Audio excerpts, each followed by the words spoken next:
Hey, what's going on YouTube? This is Cole with S&S Training Solutions out here at Winter Forge near Ullman, Missouri. We're out here talking about the Level 7 ECWCS Primaloft suit today. Last Winter Forge was a great valuable lesson. A lot of guys brought this suit out and used it for static operations, guard duty, fire watch, that sort of thing. And ever since then I've kind of yearned for it. So one of the problems I didn't like about it was how gray it was. It didn't blend into the traditional tan and brown background that we have here in Missouri. So went out and bought some RIT dye, stained this suit here. Pretty happy with the results, so we're going to take you through that process here today at Winter Forge. So we're going to cover how to actually dye this ECWCS Level 7 now. We've got our coat here. One thing I found you need to do that I forgot to do on my test run is unfold the hood out, because if you don't, that's not going to get full access to the water and the dye, so it'll come out a little bit grayer and not tan.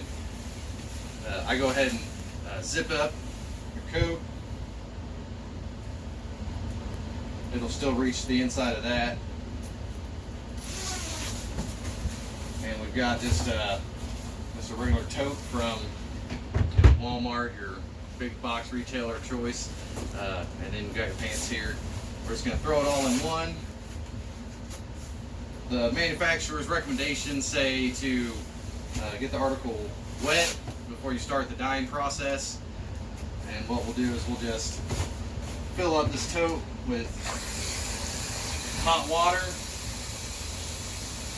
let it soak for about 10-15 minutes, and then come back and add the dye. Alright, so we've let our garment soak for about 10 minutes.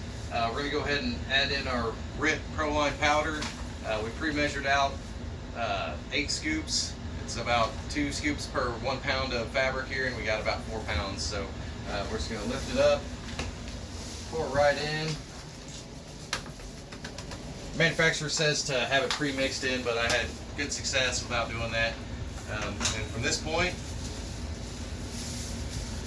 you start mixing it around, dipping, moving. Make sure you wear gloves. You don't want to stain your hands.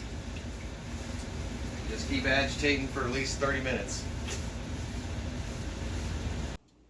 According to the manufacturer's specifications for the RIT dye, the water you're using to dye it should be about 140 degrees for the duration of the process that you dye it, which takes about 30 minutes up to an hour of stirring and agitating the article that you're dyeing. Right now we're up to about 170 degrees, so we're going to go pour this in with the garments and the water that we ran from the hot water tank into our tote now.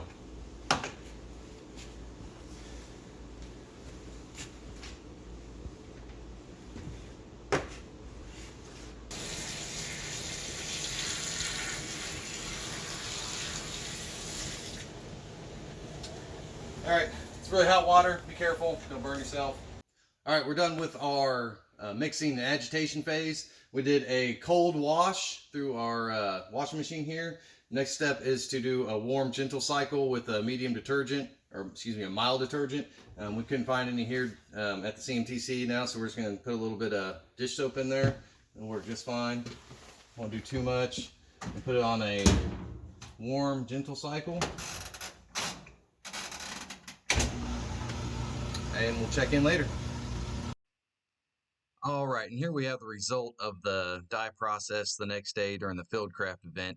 You can see it turned out real well, nice good brown color for the Missouri foliage and backdrop there. One thing to note is when you dry it, dry the garment to the manufacturer's recommendations for the material itself. Here you got a comparison of the issued ECWCS top, our dye process, and then a garment that another warrior dyed that turned out kind of like a cool steel gray. Hey guys, if you enjoyed the content here, give us a like, subscribe, and drop us a comment. Thanks for watching.